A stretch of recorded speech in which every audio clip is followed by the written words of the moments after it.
ಸಚಿವ ಕೃಷ್ಣ ಬೈರೇಗೌಡರು ಬೆಂಗಳೂರಿನಿಂದ ವಿಜಯಪುರಕ್ಕೆ ಬಸ್ನಲ್ಲಿ ಪ್ರಯಾಣ ಮಾಡಿದ್ದಾರೆ, ಆಗಮಿಸಿದ್ದಾರೆ. ಕಲ್ಯಾಣ ರಥ ಬಸ್ನಲ್ಲಿ ಸಚಿವ ಕೃಷ್ಣ ಬೈರೇಗೌಡರು ಆಗಮಿಸಿರೋದು. ಕೆಕೆಆರ್ಟಿಸಿ ಬಸ್ನಲ್ಲಿ ಸಚಿವ ಕೃಷ್ಣ ಬೈರೇಗೌಡರು ಆಗಮಿಸಿರೋ ವಿಜುವಲ್ಸ್ ಗಮನಿಸ್ತಾ ಇದ್ದೀರಿ. ಅಂಬೇಡ್ಕರ್ ಹಬ್ಬ ಕಾರ್ಯಕ್ರಮದಲ್ಲಿ ಭಾಗಿಯಾಗೋದಕ್ಕೆ ಆಗಮಿಸಿರೋರು.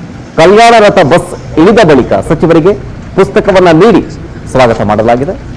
ಅಪರ ಡಿಸಿ ಸೋಮಲಿಂಗ ಗೆಲ್ಲೂರ್ ಅಧಿಕಾರಿಗಳಿಂದ ಸ್ವಾಗತ ಸಿಕ್ಕಿದೆ.